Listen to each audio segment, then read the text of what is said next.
So to get started, first of all, you'll need to open up your account, which is an exchange.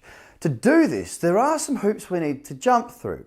So long gone are the days where we think we can launder money and whatnot in this space. There are two things that we need to fit. There's the AML, which stands for anti-money laundering, and there's also the KYC, which stands for Know Your Client. Now, for you to pass these two things, you'll need a passport, you'll need your driver's license, and you'll need a bill with your name on it to prove who you actually are. So already you can start to see that there's a lot more to do in this space as far as security, as far as knowing who's doing what, and it's not the easiest space if you want to be a naughty boy or a naughty girl. There are some rules that you must fit, and although we don't have a strict set of regulations right now, they are coming, and they may actually be there as you watch this now, because regulation in this space is something that we really truly want.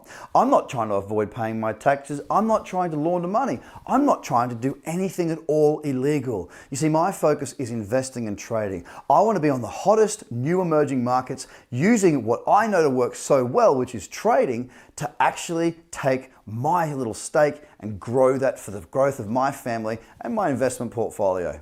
So again, let's touch on what an exchange actually is.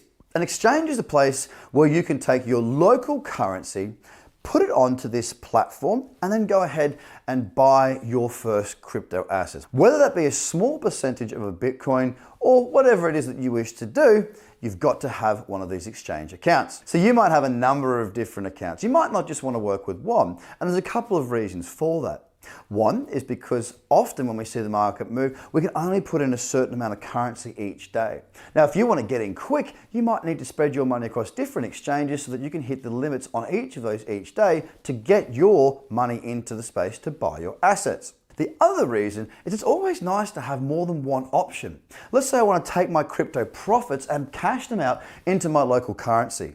Now I can do that across one platform, but if I've got several, I've got much more movement, much more opportunity, and I can start to actually look at what's offering the best rates. It's just simple supply and demand. It's just having options, and we all like to have options. Now that need not be complicated at all. It just requires a strict set of rules for you to follow to make sure that you do things seamlessly and safely. So when going to have an exchange account to bring your money in, there's a couple of things that you need to consider.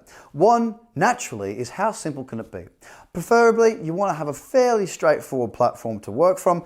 I know personally, when I was getting started, there's a lot to learn. It's not overwhelming, but you do need to have the simplicity that it makes it doable for you so you don't get frazzled. Therefore, opening accounts that are nice and easy to use and open, and I'll show you in just a moment, is the way forward.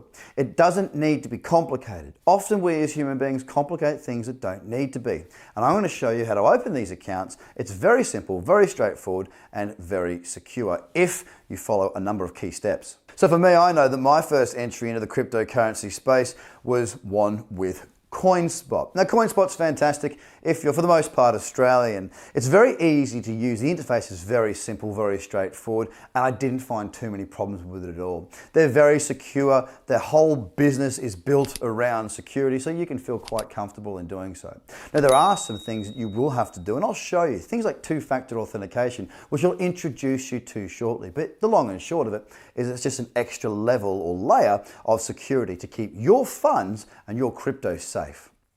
For anybody internationally, anybody at all, Coinbase is also another great option. Arguably one of the largest cryptocurrency on-board ramps for bringing fiat currency into the space.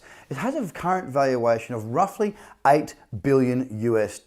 This is a company that has built the space immensely. A huge amount of accounts, wonderful security, and a very easy to use interface. Once again, very easy to bring your fiat currency in to the space to buy your crypto assets and also to move it back out into real dollars in your local jurisdiction.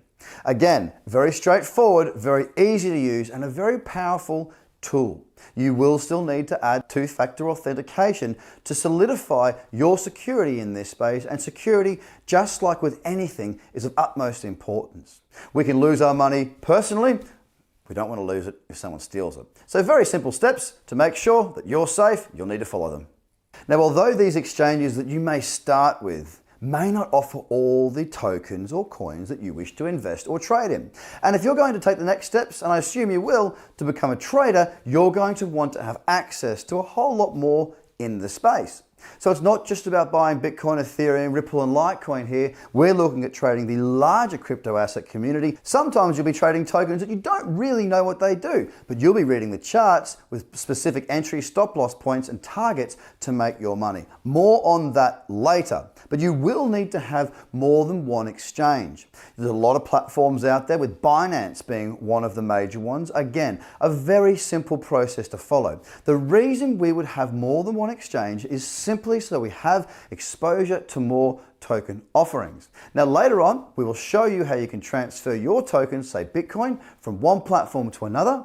There are some steps to take to make sure that your assets remain safe on the entire journey. So why would we want to be investing or trading in other markets other than the listed Bitcoin, Ethereum, Ripple, and Litecoin? Well, the bottom line is there is much more going on in blockchain than just transactions like cryptocurrency. In fact, there's a huge amount of use cases which we're going to touch on later on, and you're going to learn over time. But what you want to have is access to all. Once again, as an investor, we want to make sure that we don't miss something that's ready to go. And the only way you're going to do this is by having multiple platforms to trade on. An altcoin, you'll hear me phrase this quite frequently, if I'm trading it, if I'm investing in it, you'll have to understand that it's an alternate coin to Bitcoin. So even Ethereum, being the #2 market cap for many years now, to Bitcoin. And when I say market cap, I mean funding-wise, the second largest to Bitcoin.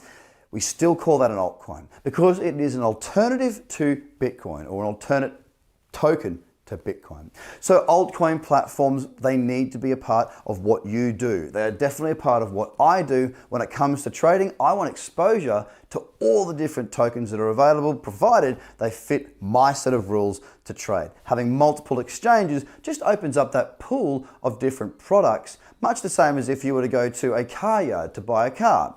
You go to the car yard, you know that this guy is going to sell you this car. You might move to the next one to find a better car, or this particular car yard does not offer this particular brand or make of car. These exchanges we have to move around because not every token is listed on every exchange. So it's a very important progression in your cryptocurrency and crypto asset future.